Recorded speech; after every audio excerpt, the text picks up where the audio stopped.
Hello. Oh,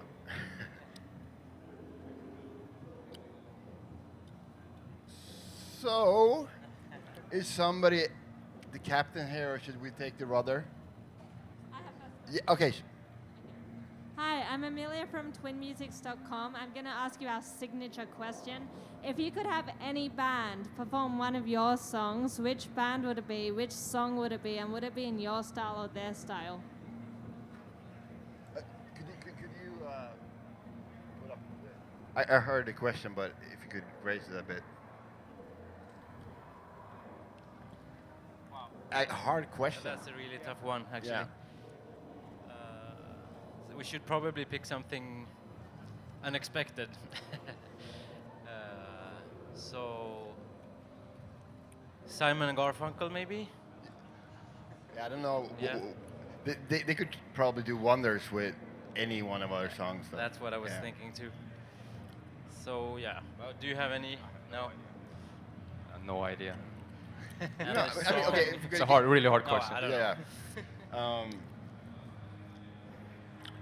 Okay, let's just say, Meshuggah doing a Meshuggah version of one of our riffs. That would be really interesting to hear what they would do. Yeah. Yeah. Is that a good enough answer? Is it probably the toughest question I've had ever. Yeah. Okay. Hi, my name is Siam, Metal Mad TV. Sorry. Hi. I have a million questions, of course, but I would love to talk a little more about Years in a Day, this amazing work that you've done. Do you hear me? Yeah, yeah, Yeah. yeah, yeah. Thank you. So you guys, after releasing this DVD, so you gave some of, I don't know how to say that in English, you gave some things to Médecins Sans Frontières.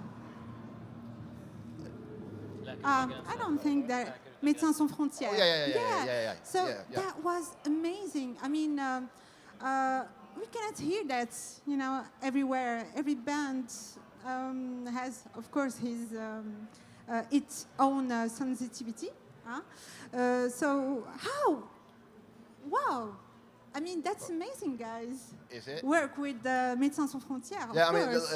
I just had my birthday a couple of weeks ago, and Facebook has this new thing where you can ask people to donate money, and that's the organization that I chose in that kind of situation too. I mean, any money that you could collect to them is money well spent.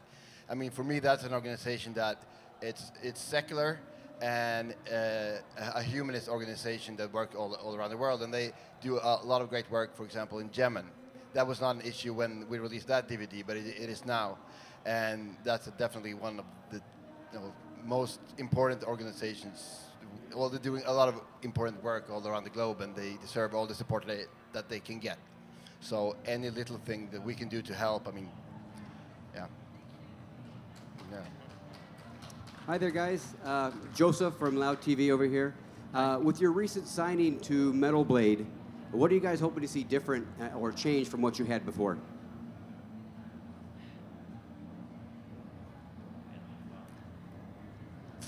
Well, fortunate enough, we try to stay away from everything but writing and performing music.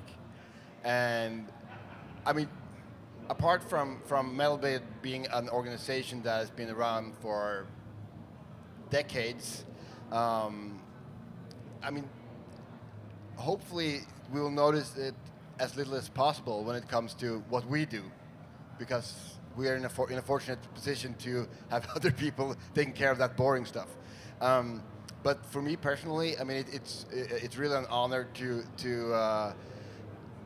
be on that label. I remember when I first picked up Lizzie Borden, the album Menace to Society from 1986, and I saw this Metal Blade logo with I think it was the Razor Blade, and I thought it was the coolest logo I ever seen. And although we used the Axe logo, the old Axe logo, it still made a huge impression on me. And it's just an honor to be under their label right now. Yeah. Test. Yep, it's working. I can hear you. Hi. Hi. Yeah, I guess like critically, you're regarded as like one of the granddaddies of like atmospheric sludge and post-metal, along with like Neurosis. So, do you feel like that sort of sound is having like a resurgence nowadays? And how do you feel like newer bands doing this style compares to like how it was in the back in the day, and how have things changed for you? For me, it's a bit hard because I think for me, I actually don't listen that much to this scene. So for me, Cult of the Lunar Soul's been like make music, not think too much about style or if we're into post metal or post rock, whatever it is. Just always about making good music. It's really big in Britain right now.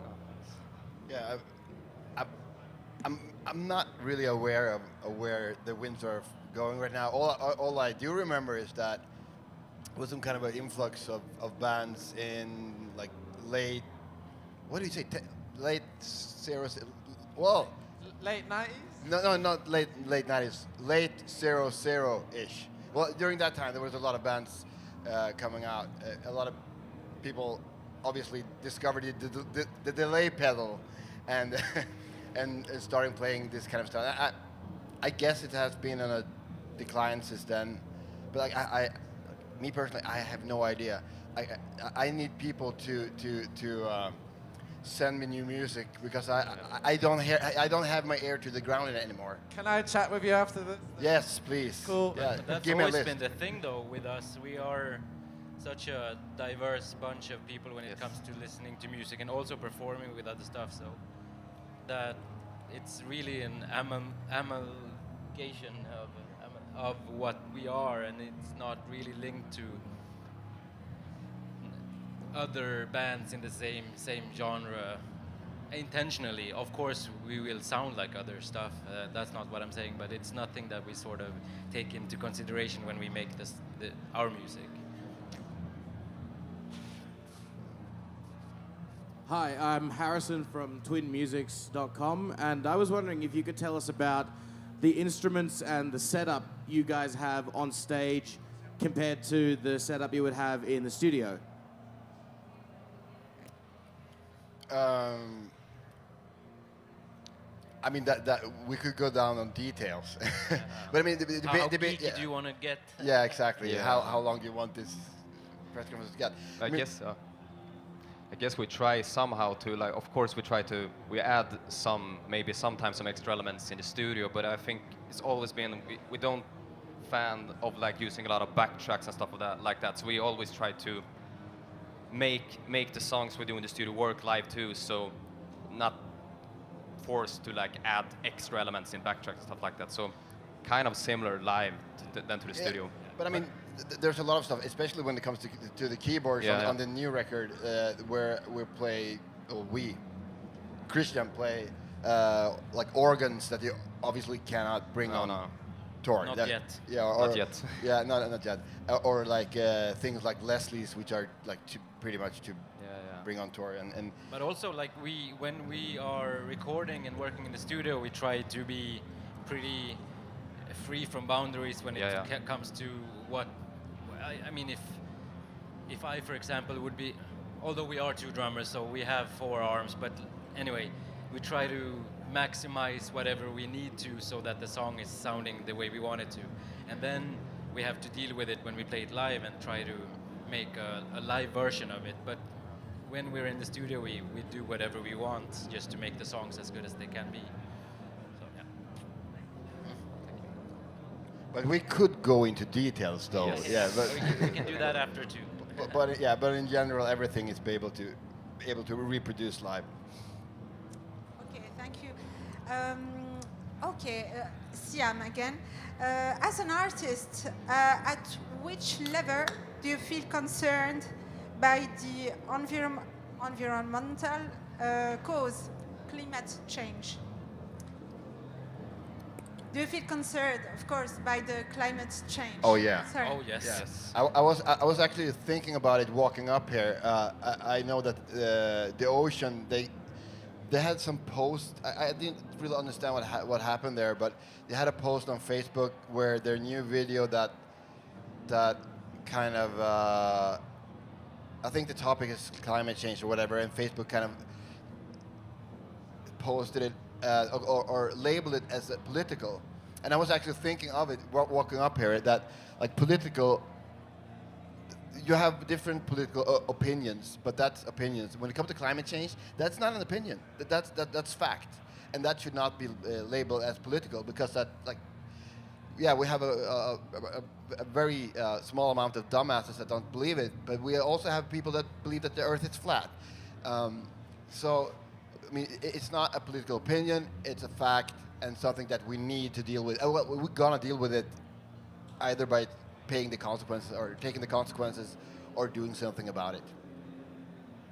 Yeah, but as a band, though, I must say, this is something that we have to deal with. I mean, we fly a lot. I mean, that's something that we do.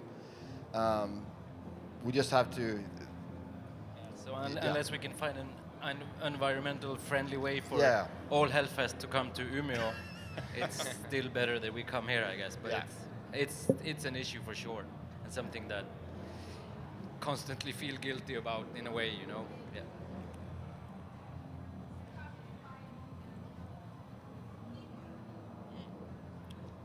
Sorry, I can... It's too loud. Hi there, I'm James. I write for Astronoise UK. I was just wondering, you've got long atmospheric sections, obviously, which lends itself to the sort of genre you guys have ended up with. Do you find that lends itself more to playing indoor gigs, or is it better with outdoors, with relay towers and stuff? Which do you prefer as a band, playing sort of indoor, smaller shows, or the big festival to lend itself to your music? Big indoor shows. Oh, fair enough. What, like a tent then? Okay, yeah. Fair I'm enough. kidding. But And also, how much do you sort of have to change your setup to sort of go from indoor to large outdoor festivals?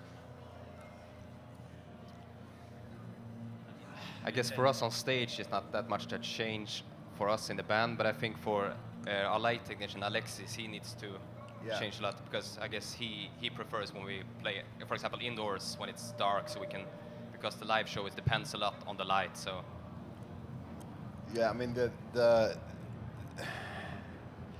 it has its pros and cons. Festivals are fun in many aspects, but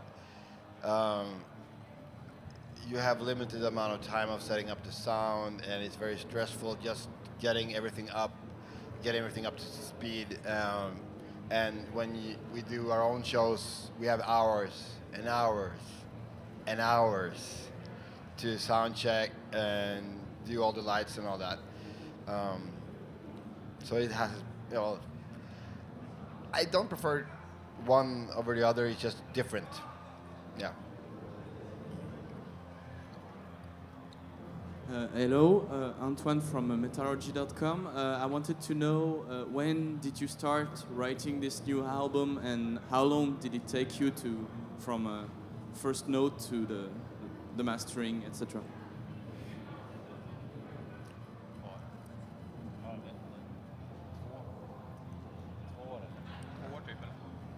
I mean, it all depends how you count. Because I could tell you when I wrote the first riff, but that doesn't mean that doesn't really count. I think we recorded it last November, and I would say first time we got together and tried out new ideas was probably like a year, a couple of months before that, right? Like the fall of 2017. But with me personally, when it comes to writing, I write constantly and maybe throw away 90% of it. So it's hard to say when things really start. But when it comes to both lyrics and music, I had the only idea that I had was that I wanted to write spontaneous without any no concept, nothing, no ideas, just sit down with my guitar and then see what comes out of it. And yeah, that happens constantly. But like a concrete answer is the fall of 2017. Hi, can you hear me? Here. Oh, there you are. Or should I stand? Yeah, it's okay like this. Yeah. Do I have time for 2 questions? Or okay, I'm from Krupskaya. I'm from Bolivia, from South America. Oh. And yes, you have a lot of fans there. And I have also a website there, and we all very huge fans from Cult of Luna. Thank you. And I saw you also. I live around here, so I've seen you a couple of times in small clubs and also in big festivals. But I think this is your second time at Hellfest, if I'm correct. Did you play before here, 2013? Or I'm not gonna give you an answer because I played might here be a few wrong. years I think back. we played twice. Yes. Yeah. Exactly. And Hellfest is also growing every year bigger and bigger. So, what are you expecting for today's show in comparing to the last time or to other festivals? Or what do you think it will be the difference? And if you have the time, which band would you like to see also live? Because you're backstage, so you have the chance.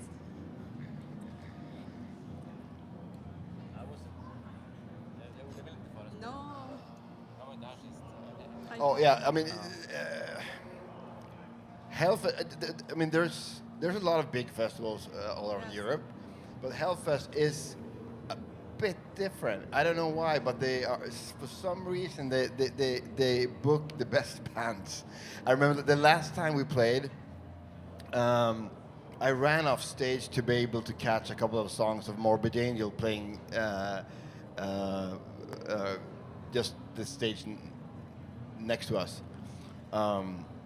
And like Hellfest is more of a concept now. It's as much a concept as a festival. And I rarely get nervous anymore. But for some reason, like Hellfest is a bit more special. And the last time was also like we were quite nervous then because we hadn't practiced much and all that. But and they record everything. It's horrible. that kind of. So I guess, and also I mean we play a couple of new songs now, which also adds some more like nerve to it, which is really great though. Are you expecting to play old songs, or it's a surprise? No. Okay. No, not at all. When it comes to what bands I want to see, yeah, just look at our stage, every band. Yeah. Yeah, and then the Baile is the best. Yeah, it's the best stage I can. Yeah. I'm really glad that we play because, or else I had to go here and just watch it from the crowd. Okay. Yeah. Okay. Anyway, I hope you can tour in South America. You can go by ship, maybe. It will take a bit, but it's friendly and not that to the climate change. And my second question is, are you planning to make another new collaboration, like with Julia Christmas? I really, really like the album with her, and I'm also a fan of the mixes with Godseed and so on. So besides your excellent work, I was wondering if you are thinking about doing a new collaboration in the future. Maybe not. I guess that comes down to time for us. I mean, we really enjoyed it, and it was a fun and sort of unexpected process for us in different ways because it really panned out during writing and stuff. We didn't really have any ideas and we hadn't been working with her before and stuff. So, but it really was super fun and something we could for sure do again. And now we've been touring together, and it would be a different process. But yeah, as of now, it I don't know. We have too much to do. Sorry. Yeah. I have also another question, please, for also about Years in a Day, filmed Paris. How was the experience for you knowing what happened to Paris, you know, with how did you feel after filming Years in a Day? Being in Paris was difficult for you? I mean, with the backdrop of the Bataclan massacre. Look, there's no band. Well, there's no person that wasn't affected by that. But playing in a band on, well, in pretty much the same level, you, of course, you think about it, but there's nothing you can do about it. I mean, and hence there's nothing productive of letting it getting into your head. Yeah, so I would lie if I told you that I haven't thought about it. And sometimes you're very on the stage.